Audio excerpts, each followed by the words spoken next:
So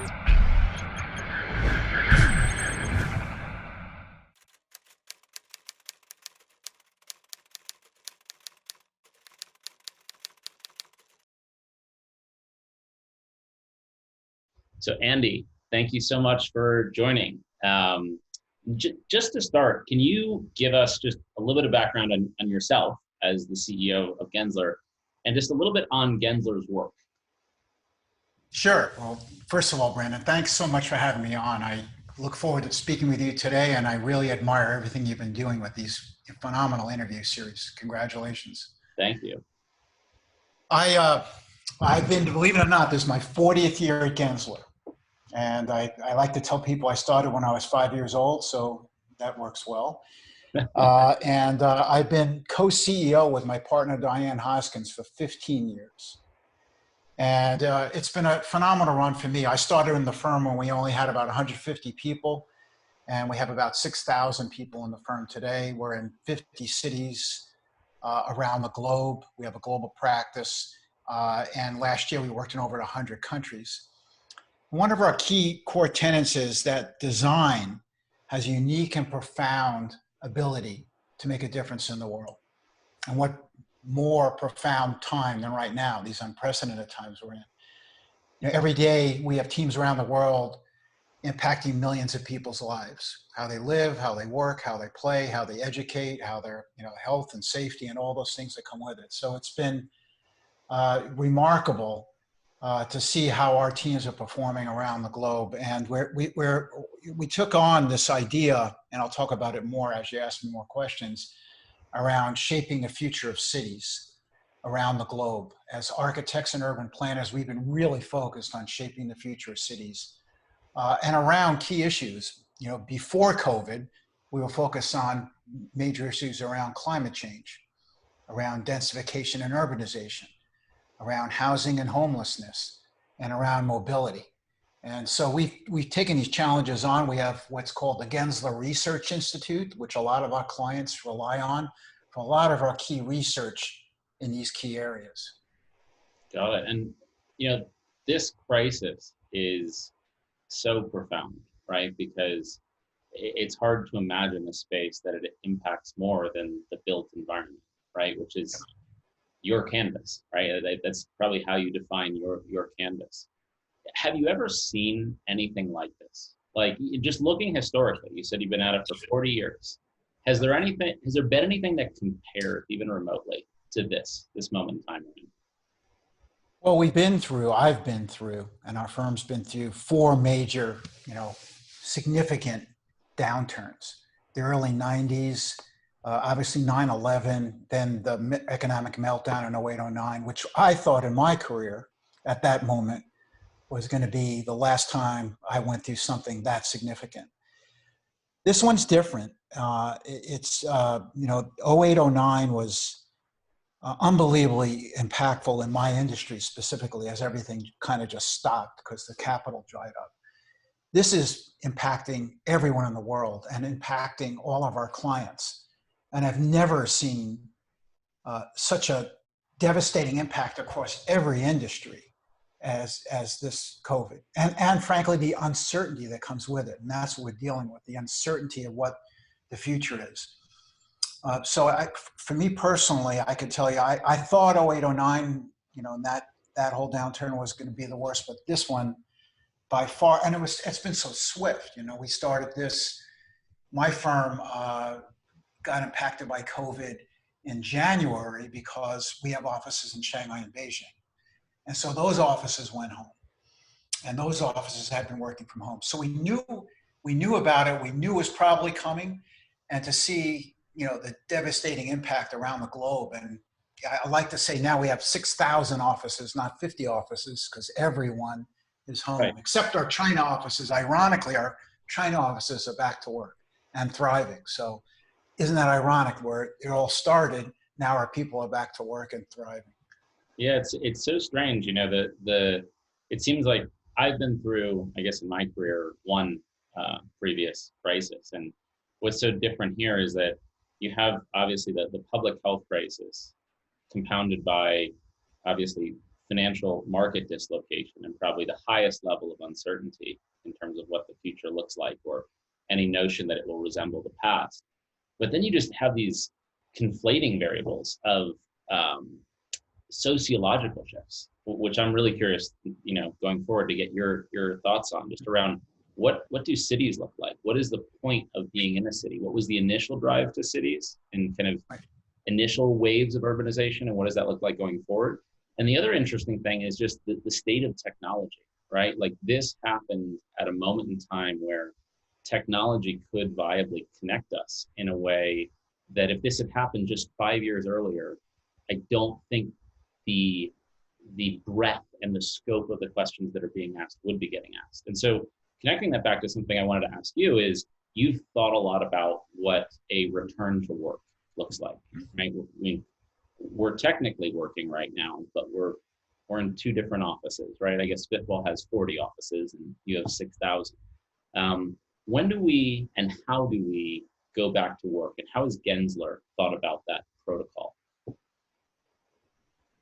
Well, I could tell you, because all our clients are coming to us and asking us the same question, we've been focusing on our own going back to work. We've obviously been focusing on our clients back to work. And we just finished a survey, just completed, and the results are profound. There's been a lot in the media recently about the death of the office, that people aren't going to go back to the office. And from our research, what we're finding is, we interviewed 2,500 professionals across all kinds of demographics around the world. And what came back is that, yes, there's about 12% of people said they want to go work from home full time. They're done. They don't want to go back to the office. What we're finding is that there are about 50% of the people, and mostly millennials. And remember, over 50% of the workforce are millennials. And those millennials are saying, I want back. I have roommates, I have distractions, I have parents, I have children, dogs, everything. The distractions at home for millennials who are living in very small, especially in cities, living in small units, are really want to go back. Profoundly, the results are that they want to go back. And so you got this real dichotomy going on of 12% of people saying they want to go work from home. Another 18% say they'll work from home part-time, 2-3 days a week. And then the predominance, over 50%, saying they want to go back. And so I think the future is going to be about us designing offices and places that work for both, that can work for mobile workers. It was already happening before COVID. People had a sense of choice anyway of where they could work, whether they worked in a Starbucks or whether they worked in the lunchroom at the office or whether they worked from home. But today it's more profound. And so in our firm, we're seeing, excuse me, we're making key decisions, and our clients are having to make key decisions about when they go back. And clearly a lot of our clients and ourselves were about to go back. In fact, we thought we'd be back now. And now with the reoccurring spikes that are going on around the United States, we're seeing absolutely, firms now reeling and taking a step back from going back. And trying to put in place, the who, what, when, and how. Who's going to go back? Because certainly there's people with pre-existing conditions. The schools aren't back, so parents can't go back. So what we're seeing with our clients and ourselves are maybe 15-20% of the people will go back to start. And they'll have to obviously pass all the key gating that happens with CDC and with the World Health Organization. But about 15% or 20% going back, and under very different rules and regulations and protocols. We are seeing, we're having to space out for ourselves and for our clients. We have a tool called Rerun that spaces out how people sit within this environment. We can literally put in your employees into a database, and it spits out the type of spacing, the type of seating arrangements that would be COVID compliant. We're helping our clients literally deal with day one of going back and what that looks like. From anywhere from obviously seating arrangements to how the lobby is going to work, and to air changes and HVAC equipment, to how bathrooms are going to work, to how elevators are going to work. All these issues are key issues that our clients are grappling with right now. And I'm curious to get your perspective, since you're seeing so much of that on the front lines of that. Just unpacking the motivation to come back to an office. Like on the one hand, I totally appreciate your comments around the inconvenience of working from home, right? You have a kid, or you have a dog, or you have roommates, or you have these inconveniences that are circumstantial to the individual that just make it not productive to work from home, and that seems viable. But there's this moment in time where we can almost re-examine the very motivations we had for working together at all, right? I think about urbanization and, as the initial waves of urbanization being driven by an industrial economy, and then the US and the Western world transitioned to a knowledge economy and creativity and collaboration to put people together in the development of firm culture. What have we learned? I'm curious to your perspective. What have we learned that's surprising in this crisis about what that motivation is, and what the rationale for a CEO to put his or her employees together in a single space? Like, what have we learned about that? I'm curious. It's just counterintuitive. Look, what we're seeing right now is, and people have been very surprised by the productivity that's occurring with Zoom calls like this or go-to calls like this. But what I'm hearing over and over again from CEOs are, what people are not getting are culture. It's very hard to get the organization's culture when you're sitting on Zoom calls, or visceral experiences, or collaboration, or innovation. It's very hard to innovate in this, what I call the Hollywood squares or Brady Bunch moment, where you have all these squares on the screen. And what I've also been saying a lot recently is, what's making this moment work so well is that everyone's home. So I know I can reach you, Brendan. I know that you're home. I know that you're very accessible. And so it's making it very efficient right now. The minute we start to have 20, 30, 50% of our workers back at the office, then we're back into a different mode where it's not going to be as efficient. And I really believe truly that the office is about collaboration. It's about people. From our research, the number one reason people want to go back is to be with people. They yearn for that social and visceral interaction.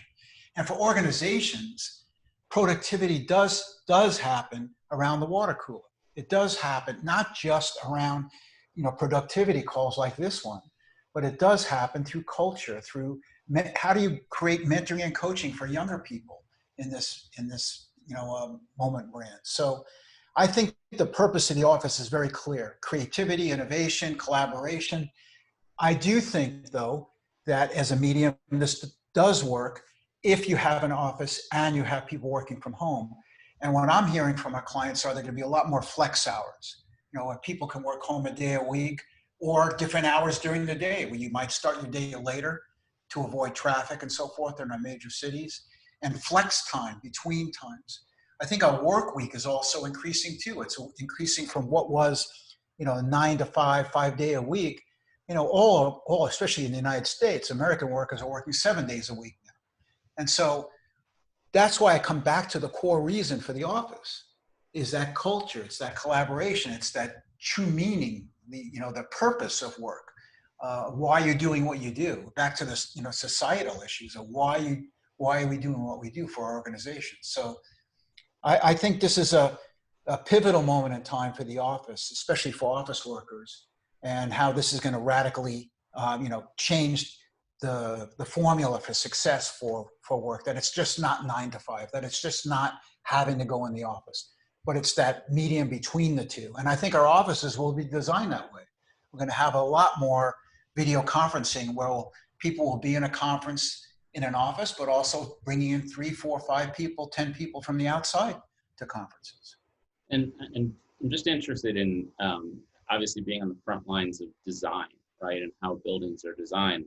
You mentioned this kind of fungibility or plasticity, right, to the office, which is already a trend that was well afoot before COVID, right? We saw the emergence of flex office and co-working, and these kind of very flexible structures that were created for companies. And you brought up a really good point that that's layered on top of a fungibility in time, right? That time is, you don't need to work a 5-day work week. That workers can really work throughout the week. There's a ubiquity to work, especially Exactly. now with all these technological tools. So thinking less about now the office, but more about the kind of the design, the structure, the urban architecture.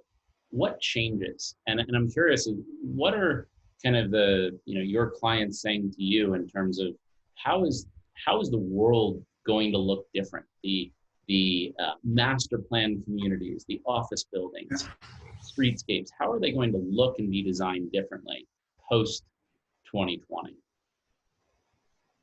Yeah, no, it's going to be, I think it's going to be very different. Look, I think our cities, especially our cities, have gotten a bad rep. I think people are, really talking about density versus crowding. And people are now, they're getting those two issues confused. And I think right now what's happened, it's about crowding in our cities. And I think this is an opportunity we're seeing right now how people live, working, and playing, and how the public realm is really coming into view right now. We're seeing restaurants that are spilling out into our streets. We're seeing major streets being closed in our major cities in Seattle and Denver and Boston, New York City, literally city streets being closed. And the public realm, parks, streets, now being about people. And I think this is an opportunity. It's the first indicator, and I'll talk about driverless cars later, but the first indicator of how we can take our cities back for people, how we can take our streets back for people. If you look at the greatest cities in the world, let's take New York as an example. Central Park was created in the early 1900s based on a pandemic. That's why Central Park was created. Really, I actually didn't. What's the history of that? I don't know the history of that. It was during I forgot what the outbreak was, but it was an outbreak of pandemic, and they needed more open space, and so that's what was the impetus behind creating Central Park. And I think that what's happened now is that again, there's so many cities that are now looking at rebalancing their streets. Think about the typical city street that has parallel parking, maybe has a bike lane, and then has 4 or 5 or 6 lanes of traffic. Take a city like New York or Los Angeles, and how we can revamp that into taking over. And it's happening right now with restaurants where they're taking over the parking spaces for amenity space, for green space, for restaurant al fresco space. And this rebalancing that's going to take place where you can have bike lanes, you can have restaurant space, you can have public space, you can have places where we can have rapid transit that's easier accessible, above grade rapid transit that connects our city nodes together. And I think we're seeing a renaissance right now. And this is the beginning of the transformation of our cities, taking back the public realm for people that was so congested with cars. Cities like New York or LA, again, I keep on referring to bigger cities, where commute times are continuing to increase, where you couldn't even see across the street because of all the CO2 that was emitted from the cars. And just look what's happened during COVID and how now in Los Angeles, I could see the mountains outside my window. Right. In New York, the air is clear. So it's also, and we'll talk about this, it's also about climate change.